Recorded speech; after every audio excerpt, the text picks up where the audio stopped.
ఇప్పుడు ఒక game show నడుస్తుంది.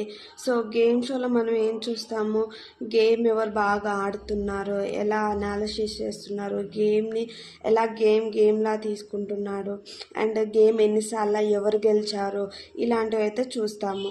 సో ఇక్కడ మధ్యలో తెలుగు వాళ్ళు కన్నడ వాళ్ళు అని చెప్పేసి మధ్యలో ఎందుకు వచ్చిందో నాకు అర్థం కాలేదు. సో వైల్డ్ కార్డ్ ఎంట్రీస్ వచ్చిన తర్వాత కన్నడ తెలుగు అని చెప్పేసి ఇట్లా డివైడ్ చేశారు. సో మనం కన్నడ ఏంది తెలుగు ఏంది అందరు ఇండియన్సే కదా. సో గేమ్ బాగా ఆడే వాళ్ళనే గెలిపియాలి అని చెప్పేసి ఎవరు ఆడకపోయినా కూడా తెలుగు వాడని చెప్పేసి గెలిపియాలి తననని అనుకోవద్దు. సో నిఖిల్ బాగా ఆడుతున్నారు గేమ్ పరంగా. సో తను గెలిస్తే బాగుంటుంది, ఎందుకంటే గేమ్స్ చాలా బాగా ఆడారు కాబట్టి. గౌతమ్ గేమ్ ఆడాడు కానీ ఎక్కడ ఒక్క దగ్గర కూడా గెలుపు లేదు. కరెక్టా కాదా కామెంట్ సెక్షన్లో కామెంట్ చేయండి, లైక్ చేయండి.